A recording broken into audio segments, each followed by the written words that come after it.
Nous voici maintenant au mois de juillet et nous allons nous intéresser à la pêche des truites et plus particulièrement des belles truites dans des conditions de pêche qui sont tout à fait différentes de celles du printemps. Maintenant, ça va être de la pêche qui va être vraiment difficile, avec des rivières d'accès difficiles, une eau claire, une eau basse, où les truites vont se réfugier dans les fosses, sous les branches, dans les racines, et qui va demander des méthodes de pêche complètement différentes. Et avant tout, qui va demander une discrétion absolument parfaite. Aller à la pêche, en ce moment, avec un t-shirt rouge comme ça n'aura qu'un seul but, ça sera de faire sauver les poissons. Maintenant, il va falloir jouer le camouflage, sans pousser la chose vraiment à l'extrême, mais enfin, il faut des habits de couleur neutre, qui se confondent un peu dans la nature environnante et qui n'effarouchent pas les poissons quand le pêcheur passe d'un poste à l'autre. En plus, il va falloir beaucoup plus de discrétion quand on marche, parce que les ébranlements du sol, comme le sol est sec, fait aussi que les truites vont tomber dans leur trou dès qu'ils vont entendre un bruit suspect sur la rive. Ça, c'est une des premières choses à respecter. La discrétion dans l'habillement, la discrétion dans les moyens de se déplacer. Celui qui va se déplacer comme un hippopotame au bord de la rivière, celui-là, il ne prendra jamais une belle truite. J'insiste sur le mot « belle ». Les petites truites, bon ben, ça les mordront toujours plus ou moins. Mais enfin, pour sortir un beau poisson, qui en a vu d'autres, il faut quand même un minimum de discrétion. Un pêcheur qui va aller traquer les truites le long de la rivière, il ne faut pas qu'il se charge comme un mulet. Il va avoir assez de faire à monter les talus, à descendre les talus plus ou moins dans la jungle. Il faut pratiquement que tout tienne, sinon dans ses poches, au moins dans une petite musette qu'il traîne avec lui. On se décide pour une méthode de pêche bien déterminée, à la cuillère, au poisson nageur ou au toc. Et ma foi, ce jour-là, il faudra pêcher simplement avec cette méthode-là. Maintenant, je vais vous montrer un truc que chacun peut faire chez soi. On peut faire ça dans une réserve ou dans un coin non pêché, ou alors où les pêcheurs ont décidé de ne pas pêcher. C'est-à-dire, dans un coin, on nourrit les truites et on voit à quel niveau se trouvent les truites. Si elles sont en surface, si elles sont à mi-eau, si elles sont au fond. Ça veut dire que comme les truites réagissent à peu près partout de la même manière, on va voir si on peut pêcher à la mouche, on va voir si on peut pêcher à cuillère à mi-eau, et on va voir si on peut pêcher sinon à fond au toc avec des appâts naturels. Ça permet déjà, dans une grande mesure, de simplifier sa méthode de pêche pour la pêche à venir. Et malgré tout, il faut dire une chose, c'est valable pour une journée. Le lendemain, ça peut être tout à fait différent. Et si on a la chance d'avoir une place comme ici, où on a des truites arc-en-ciel et des truites fario mélangées, on voit tout de suite déjà aussi la différence de comment réagisse une truite sur un appât. Si on jette quelque chose dans la rivière, eh bien, on va voir que les petites arc-en-ciel vont se précipiter là-dessus comme la misère sur le pauvre monde. Les grosses arc-en-ciel vont déjà venir, mais plus lentement. Et ensuite, les derniers à réagir, ça va être les farios. Alors on voit déjà si les farios montent. Si les farios montent, on peut pêcher à la cuillère ou au poisson nageur. Si elles ne veulent absolument pas monter, à ce moment-là, il va falloir les pêcher au toc à fond. Ça veut dire que les appâts artificiels n'auront aucune chance à ce moment-là. Là, par exemple, on voit que à la surface, il y a un tas de truites arc-en-ciel, y compris des grosses. Ça veut dire que les arcs vont réagir sur des poissons nageurs flottants, très peu plongeants, ou alors on peut pêcher aussi à la mouche. En regardant bien au fond, on voit que les farios se tiennent en bas. Bon, si ces farios-là, quand on leur jette un peu de nourriture, elles vont monter. On pourra les pêcher aussi à la cuillère, on pourra les pêcher aussi au poisson nageur. Par contre, si elles s'obstinent à rester au fond, à ce moment-là, ce n'est pas la peine d'insister, il faudra pêcher au toc, il faudra pêcher aux appâts naturels à dériver à fond. Dans tous les cas, restez dans les 10 cm qu'il y a au-dessus du fond. En été, il y a une manière bien déterminée d'attaquer un poste de pêche. il est souvent préférable de ne pas pêcher un poste et de le pêcher ensuite sous un angle valable plutôt que de mal le pêcher. Quand on le pêche mal, ça fait sauver les truites et ensuite elles sont pour plusieurs heures portées disparues. Si on aborde bien le poste, on peut bien pêcher tout de suite des grosses truites et souvent même presque sous ses chaussures. Là, j'ai fait quelques exemples typiques de postes à truites comme tels qu'on les rencontre en été. Alors là, c'est l'exemple de l'endroit où il y a un arbre qui est couché dans l'eau. Je dis bien dans l'eau. Le courant vient ici, mais il bute sur le tronc. Et s'il bute sur le tronc, il va tendance à avoir dévié ici et à avoir creusé une fosse ici le long.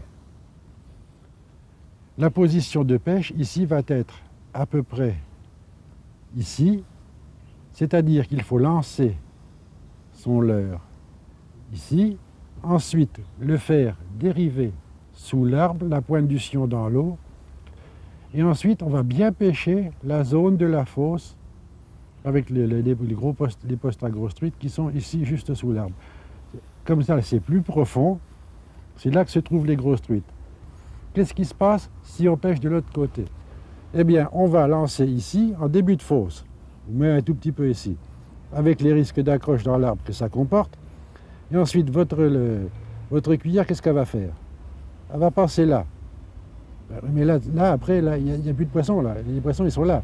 C'est-à-dire que vous allez lancer là, ça va tourner comme ça, et vous allez ramener sous l'arbre, avec les risques d'accroche que ça représente dans l'arbre, et les poissons qui ne seront pas là. Là, pour laisser du matériel dans l'eau, c'est le cas idéal.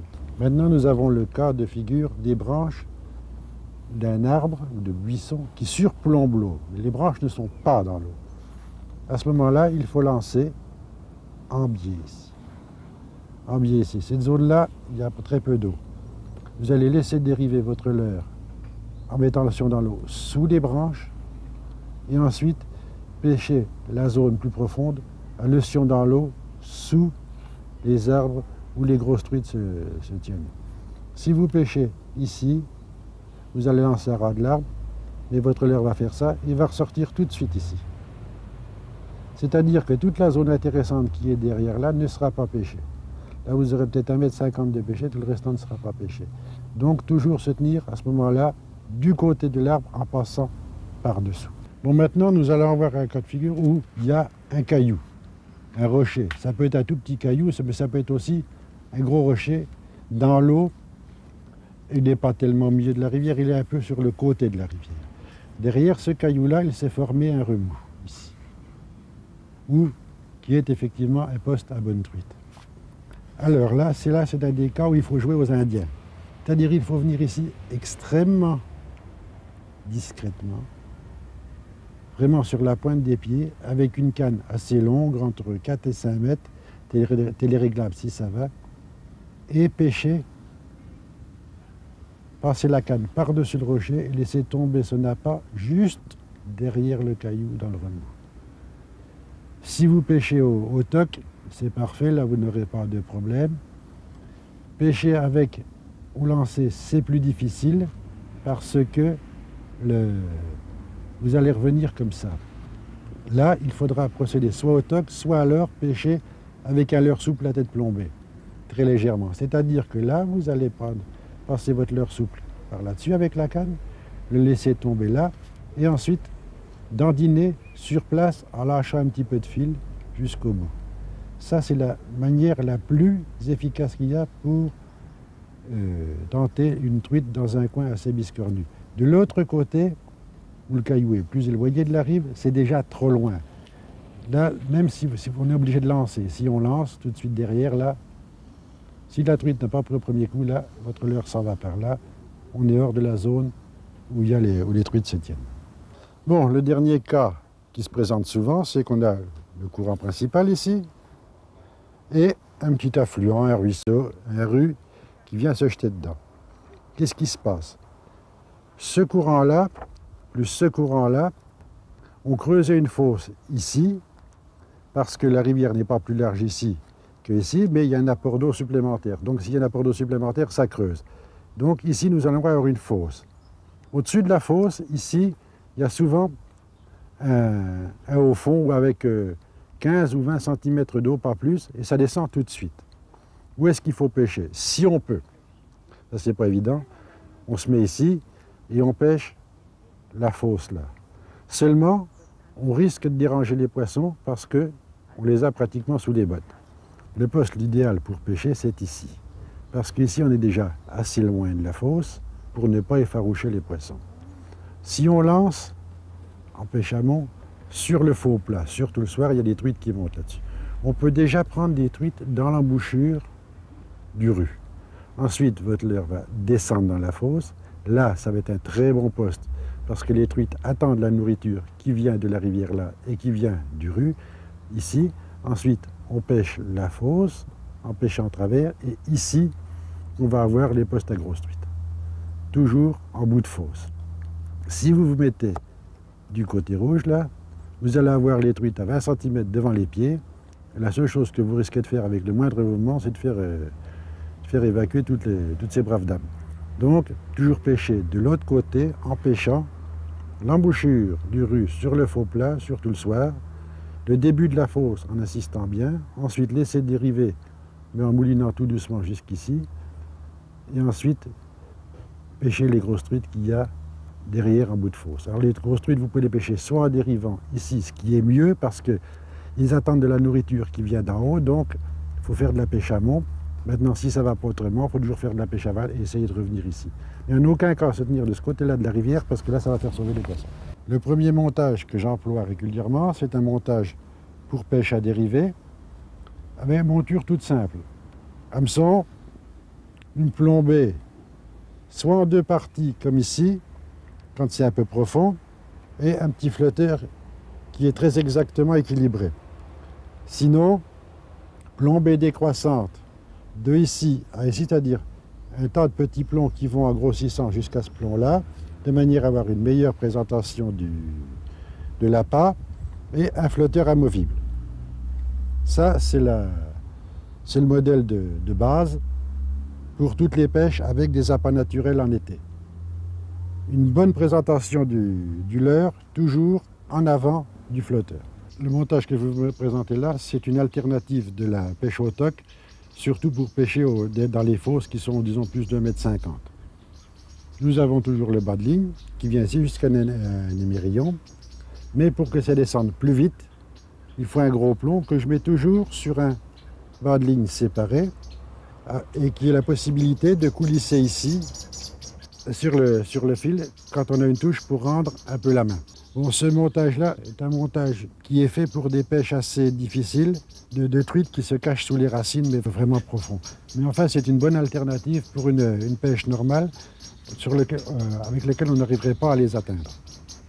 Parce que là, il y a quand même tout un battement de place qui laisse une grande liberté de nage au leurre. Beaucoup plus que si ce gros plomb-là était fixé directement sur l'émerillon ou sur le coulisseau. Alors là, c'est une canne au toc très classique, avec un moulinet simple. C'est pas la peine d'avoir un tambour fixe puisqu'on pêche sous la canne ou avec la longueur de fil. Donc un moulinet simple, ça va, avec frein additionnel et frein pré-réglables. Ces petits moulinets-là, ce sont des petits bijoux, mais qui fonctionnent extrêmement bien. Ensuite, elle est téléréglable sur 3 longueurs, ici. C'est-à-dire que je peux pêcher à peu près de 2,50 m jusqu'à 5 mètres. Et ça couvre à peu près tous les cas de figure pour pêcher au toc d'une manière classique. Les pêches d'été, c'est aussi et bien sûr toutes les pêches au lancer. Que ça soit avec des poissons nageurs comme ceux-là ou alors avec des cuillères. Le principal point des poissons nageurs, c'est qu'il faut qu'ils soient tous flottants et très peu plongeants. Sinon, on va rester accroché à chaque fois au fond. Un petit poisson nageur flottant doit descendre jusqu'à 30 cm. Les modèles un peu plus gros, comme celui-ci, peuvent descendre jusqu'à 50 cm. Et ensuite, il y a l'alternative de toutes les palettes des cuillères qu'il y a ici. Prenez des petites cuillères, soit en des couleurs extrêmement claires, comme ici, pour les pêches de truites arc-en-ciel en surface. Les palettes noires sont plus ou moins réservées aux pêches de grosses farios, les palettes jaunes pourront un peu teinter. Alors bien sûr avec tous les différents motifs qu'il peut y avoir sur des palettes. Et ça, il y en a vraiment un tas. Avec mes deux favorites pour la pêche des grosses truites, c'est celle-ci à double palette qui pêche, qui n'est même malgré tout pas très lourde et qui pêche très bien les grosses farios. Et celle-ci qui est un hybride entre un streamer avec un gros hameçon simple et un petit triplat et une palette. Ça, ce sont vraiment les cuillères pour les très grosses truites, disons des truites qui font plus d'une livre. Dans ma boîte à pêche, j'ai toujours deux souvenirs aussi, ce sont ces deux poissons nageurs-là qui datent de plus de 30 ans. J'ai attrapé des tas et des tas de truites avec, et c'est les deux seuls qui me restent, et ceux-là, je les traîne avec moi, disons que ce sont mes porte-chances. Mais déjà, il y a 30 ans, on faisait des petits poissons nageurs articulés avec deux hameçons et qui fonctionnaient très bien. La dernière alternative qui nous reste, c'est de pêcher avec des leurres souples. Des leurres souples, évidemment, il faut prendre ça à grandeur truite, c'est-à-dire ça, c'est à peu près le maximum.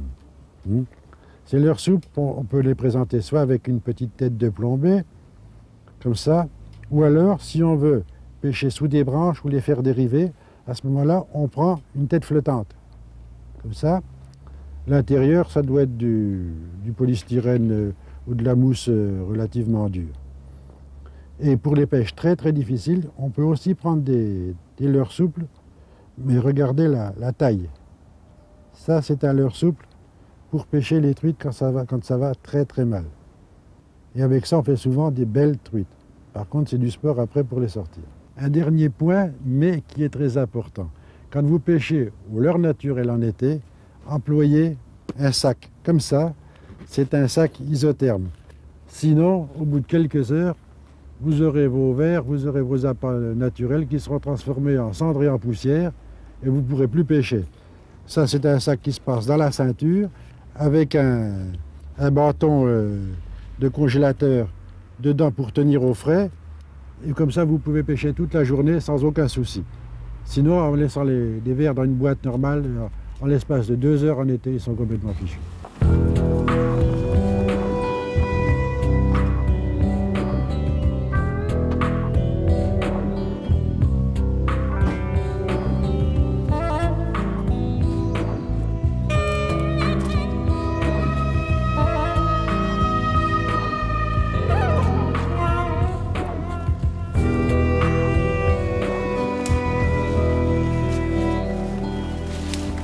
Nous allons suivre Régis et son ami allemand Uwe pour essayer de mettre la théorie en pratique. Toujours approcher de la rivière sans se faire repérer des poissons. Uwe laisse dériver un poisson nageur et rectifie sa position pour bien observer la nage du leurre.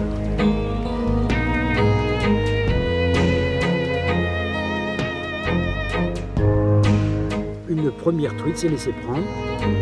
Il semble que Uwe a choisi la bonne couleur de leurre pour aujourd'hui.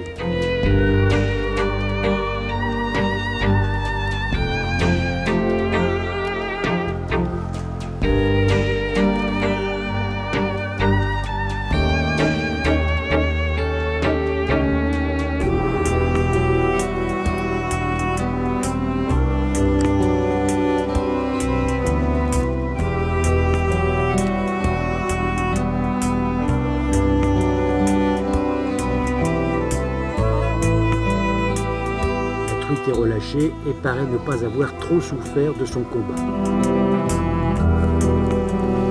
Toujours se déplacer avec discrétion.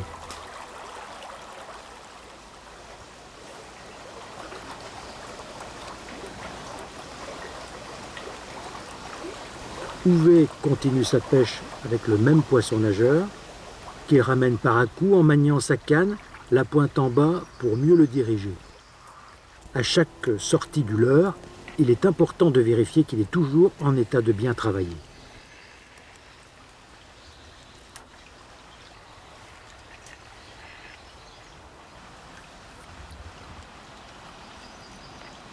Dans cette verdure luxuriante, ce n'est pas très facile de lancer précisément où l'on veut sans perdre de vue son leurre. Mais l'inconfort de ces postes peu fréquentés est payant.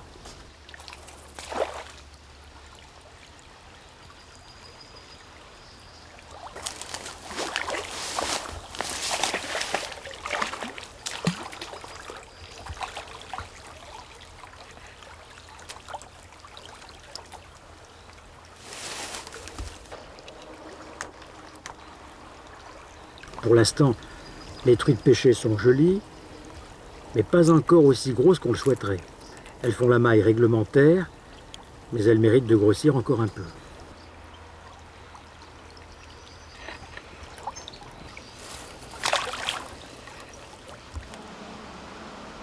La difficulté quand on pêche au poisson nageur, comme ici, en pêche amont, c'est de laisser descendre le poisson nageur sans accrocher les herbes.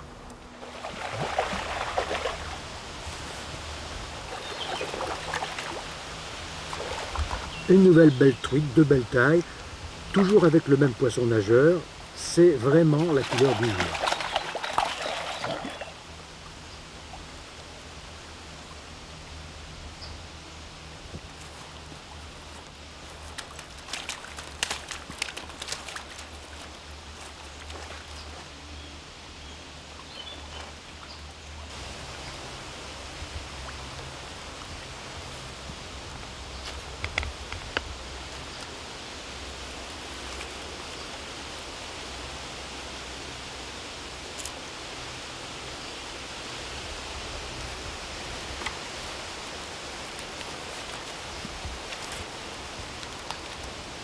Il ne faut pas hésiter à aider la truite à reprendre sa vitalité quand on la sent un peu affaiblie. Voici le leurre qui fonctionne bien aujourd'hui, jaune, tête rouge et ventre blanc. Pourquoi ce choix est bon aujourd'hui, alors que demain il faudra peut-être changer de couleur pour attraper du poisson, probablement à cause du temps qui change, et sûrement pour d'autres raisons qu'on ne maîtrise pas, c'est le mystère de la pêche.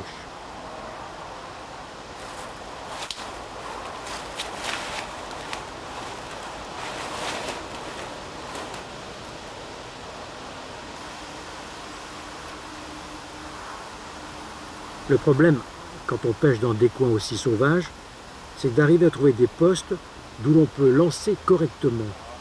Et aussi d'où il sera possible de sortir le poisson sans s'accrocher et sans glisser dans la rivière.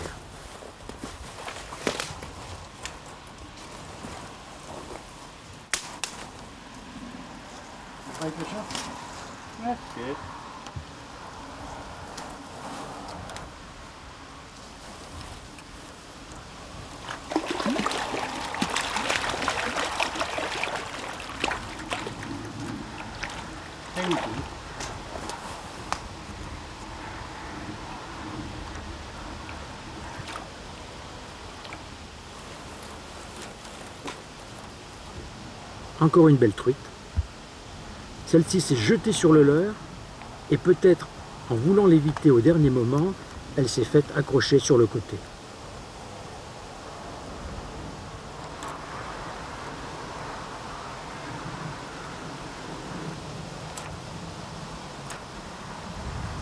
C'est toujours agréable de remettre à l'eau de jolis poissons. Alors tu vois la rivière là, c'est ce côté-ci qui est le plus profond. Donc, il va falloir que je vienne de ce côté-ci, lancer en face, où c'est moins profond. Ma cuillère va revenir sur le côté le plus profond, de manière à aller pouvoir chercher les truites, en principe les plus belles, qui sont dans le profond de ce côté-ci. Si je pêche de l'autre côté, je vais lancer dans le profond, mais la cuillère va tout de suite quitter le profond pour aller pêcher dans la zone en face où il y a des pierres, où il n'y a que des petites truites.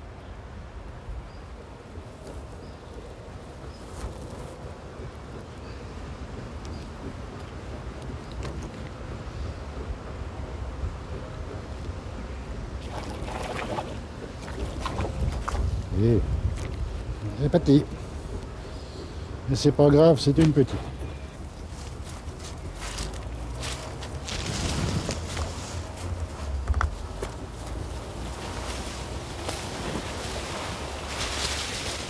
Régis descend tranquillement la rivière et lance en aval une cuillère choisie à l'intuition.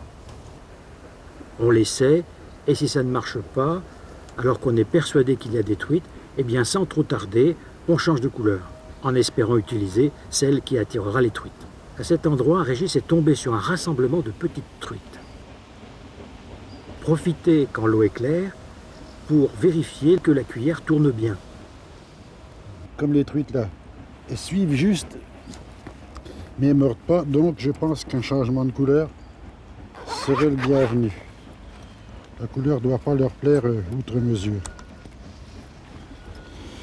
Alors, je vais décrocher celle-là. Je vais essayer maintenant avec une rouge, avec un pompon, voir si des fois ça mordrait mieux. Celle-là marche bien en principe d'habitude. Enfin, je vais déjà essayer la rouge. Là.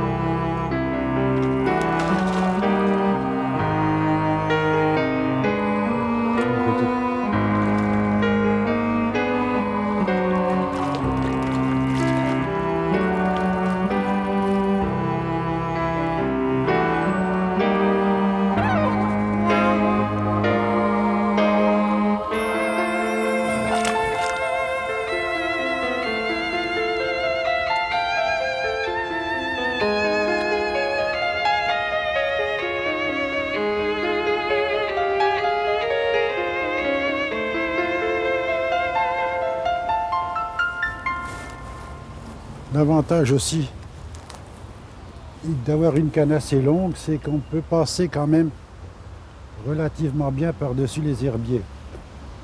Comme là, par exemple, avec une traîne très courte, on ramène sur l'herbier. Parce qu'en pêchant avec une canne un peu plus longue, on ramène, mais au pied de l'herbier, ou le long, comme ça. Régis tente d'attraper quelques truites au vert et aux appâts naturels. Ces appâts naturels en été, il faut savoir les varier. On n'est pas obligé de pêcher au vert. Je savais qu'elle était derrière l'arbre. On peut très bien pêcher par exemple avec des grosses sauterelles ou encore avec des larves de hanneton. Voilà.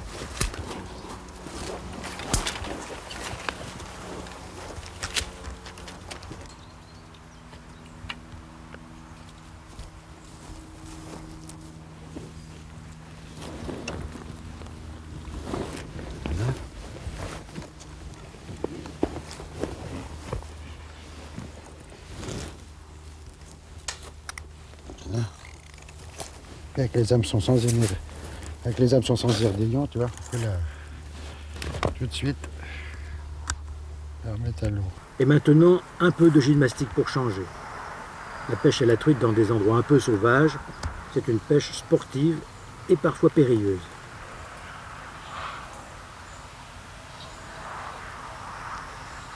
Encore une truite fario.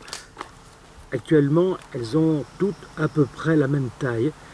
Les grosses ne sont peut-être pas présentes dans ces portions de rivière. En les cherchant avec de la persévérance, on arrivera peut-être à en attraper.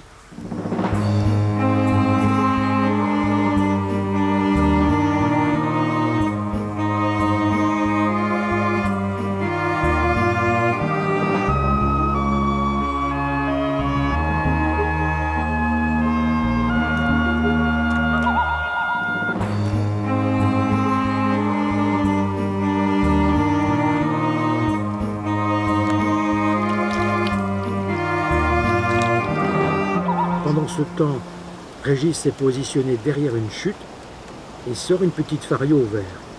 À cette époque de l'année, il faut chercher les truites dans les endroits les plus oxygénés, c'est-à-dire dans les courants, dans les rapides et les queues de rapides.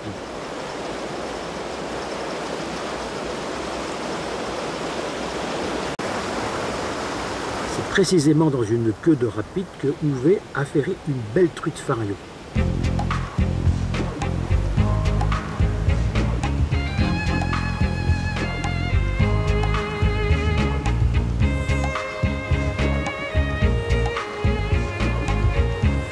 Le combat l'a un peu fatigué.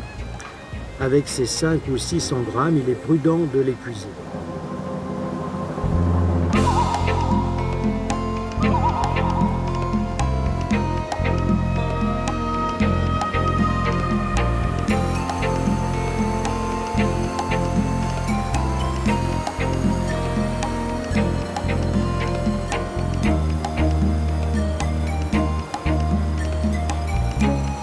Les pêcheurs savent que les poissons nageurs et les épuisettes ont beaucoup d'affinités. il faut batailler pour les séparer.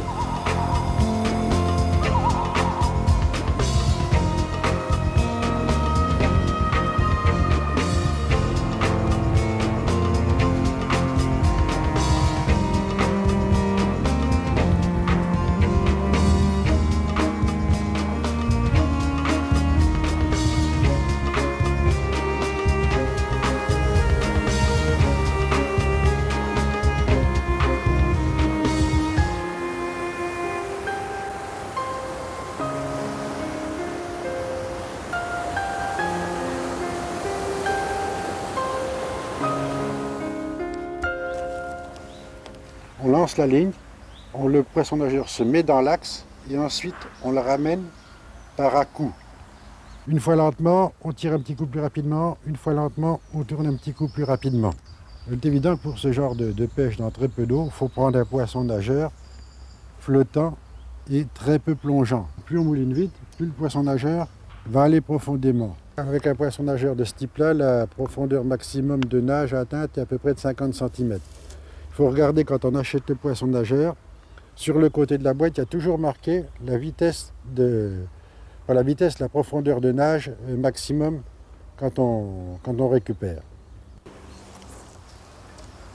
En pêchant avec une cuillère tournante, c'est à peu près le même système qu'avec un poisson nageur. Il faut récupérer le plus irrégulièrement possible, mais en restant à la même hauteur d'eau. C'est-à-dire que la cuillère devra avoir des petites accélérations, toujours avec le poignet. Alors là, il convient évidemment de prendre la cuillère qui est appropriée à la profondeur de l'eau en question. Si vous avez 30 cm d'eau, ce n'est pas la peine de prendre une cuillère qui est trop lourde, qui va s'accrocher au fond. Il faut toujours prendre la cuillère qui va plonger et qui va nager, disons, à peu près à 5-6 cm au-dessus du fond. Alors, au printemps, on met un gros plomb, un flotteur, et puis le plombage est résolu. En été, c'est tout à fait différent puisque l'eau est plus basse, donc il va falloir présenter le verre encore plus librement. Donc à ce moment-là, je prends une plombée décroissante, c'est-à-dire du plus petit plomb au plus gros plomb, en remontant de manière à ce que le verre décolle à la moindre sollicitation. Et ensuite, on prend soit un flotteur fixe, comme ça, pour pêcher en dérivé. Maintenant, si vous voulez vous éviter un temps de travail, vous prenez un flotteur, comme ça. C'est un flotteur qui est fendu sur le côté, qu'on peut mettre et bloquer avec un petit flotteur comme ça. C'est-à-dire que quand vous pêchez au toc, vous enlevez le flotteur, et si vous avez des postes qu'on ne peut pas atteindre en pêchant au toc, on met le flotteur et on laisse dériver. Ça évite un temps de montage et de démontage de la ligne. Dans cette position-là, on pêche à dériver avec une plombée décroissante. Maintenant, on enlève le flotteur et de cette manière, on pêche au toc. Le seul truc qu'il faut respecter, c'est que le poids de votre plombée pour pêcher au toc doit être exactement le même que le poids de la plombée que va soutenir le flotteur. Si vous avez les deux conditions réunies, vous n'avez pas de problème et vous n'avez pas besoin de démonter la ligne toutes les 5 minutes pour changer de plombée. Pour pêcher à dériver comme ça, il vaut mieux employer une grande canne. Ça permet de bien mieux diriger la ligne. Il faut la faire passer dans les couloirs des herbiers. S'il y a une truite, c'est là-dedans qu'elle va se trouver. Et il suffit de tirer un petit coup dessus et la ligne est libérée tout de suite. Il faut que le flotteur dérive. Et ça, c'est le plus important, que la ligne dérive exactement à la même vitesse que le courant. Et toujours en retenant très légèrement, de manière à ce que ce soit le verre qui se présente en premier. Toujours avec le pouce sur le bord de la bobine du moulinet et laisser dériver. Ça fait des tout petits à-coups qui sont d'ailleurs extrêmement aguichants pour la truite s'il y en a une dans le coin. En été, et en pêchant avec un fil relativement fin de l'ordre de 18 centièmes, vaut mieux ne pas laisser dériver trop loin parce que le ferrage au bout de 20-25 mètres est absolument inefficace. Le fil de nylon faisant élastique ressort, il n'y a rien qui travaille comme ça. Bon. Alors là, c'est un poste qui ne doit pas être mauvais. Par contre, il est difficile assez difficile de pêcher parce qu'il faut d'abord passer le long de l'herbe et ensuite revenir pour refaire dériver derrière l'herbe où il est possible qu'il y ait une truite qui soit en vadrouille. Là, quand on pêche évidemment comme ça, on ne peut pas... faut choisir une hauteur d'eau moyenne et ensuite retenir plus ou moins de manière à ce que le verre dérive au-dessus du fond. On ne peut pas changer la hauteur de nage comme ça toutes les 2 minutes. C'est au pêcheur de retenir plus ou moins pour que sa ligne passe à travers ou au-dessus des herbes sans s'accrocher de trop, évidemment.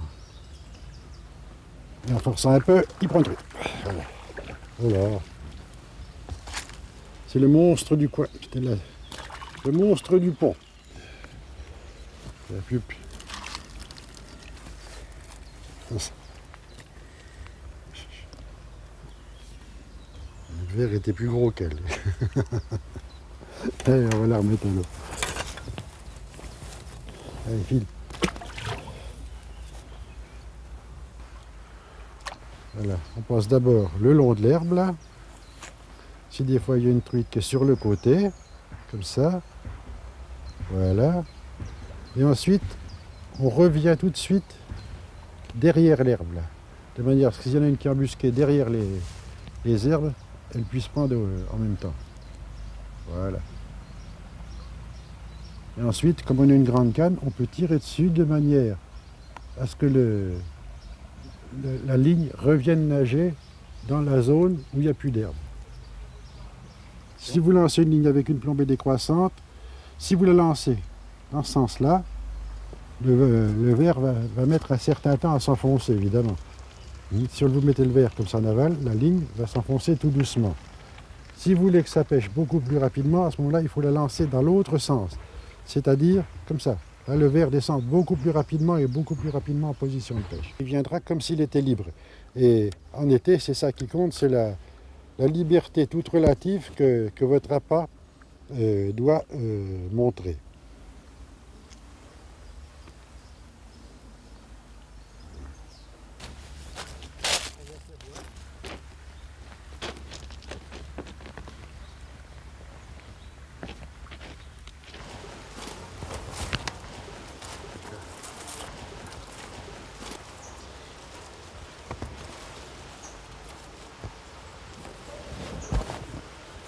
Les pêches d'été, c'est un peu de la pêche dans la pampa et dans la jungle, mais on peut attraper des beaux poissons dans des postes qui sont très difficiles à atteindre comme celui-ci.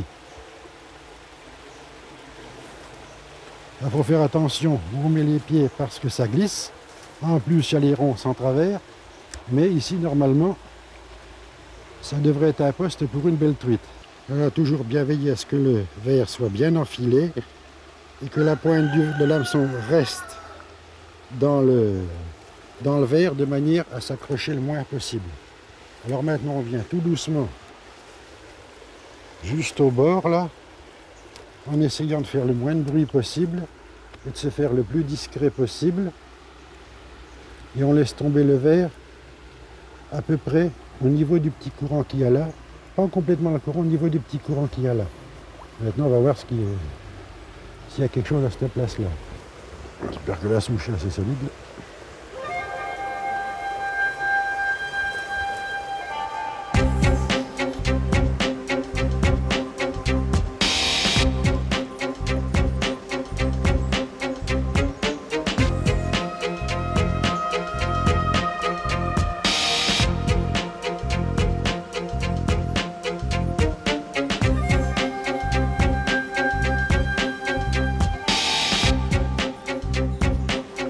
Jamais grosse.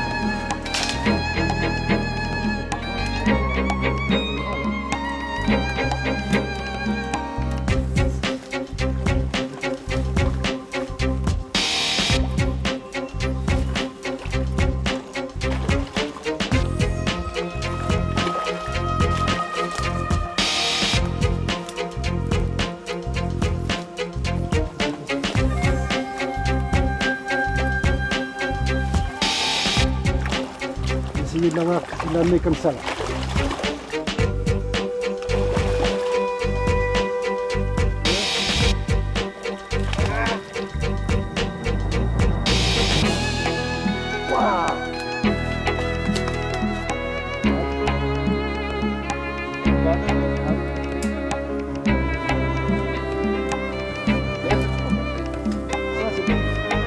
C'est souvent dans les endroits les plus encombrés qu'on peut espérer prendre de grosses truites.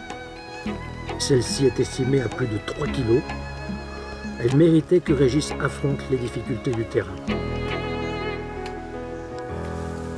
Un endroit intéressant à pêcher, c'est là où la rivière se rétrécit, dans les villages. Ce sont souvent des postes à belles truites, parce qu'elles trouvent de la nourriture qui vient des jardins ou qui sont jetées au canard quand il y en a.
S'il te plaît.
grosse.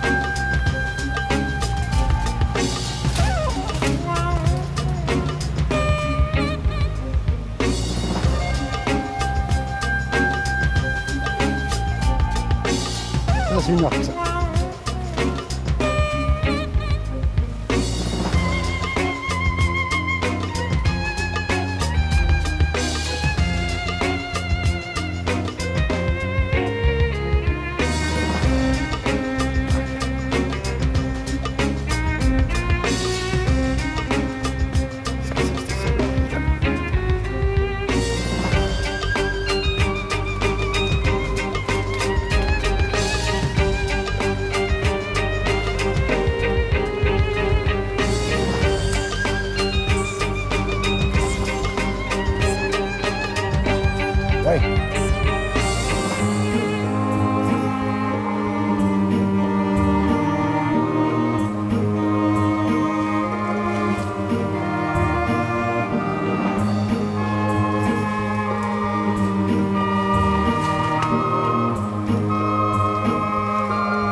Bien gras, ce dos bien large.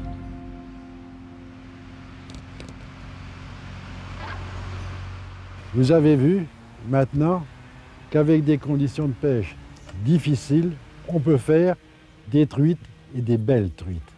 Et ça, maintenant, c'est à vous de mettre les quelques explications que j'ai données avant, de les mettre en application pour que vous-même puissiez effectivement tenter ces beaux poissons-là.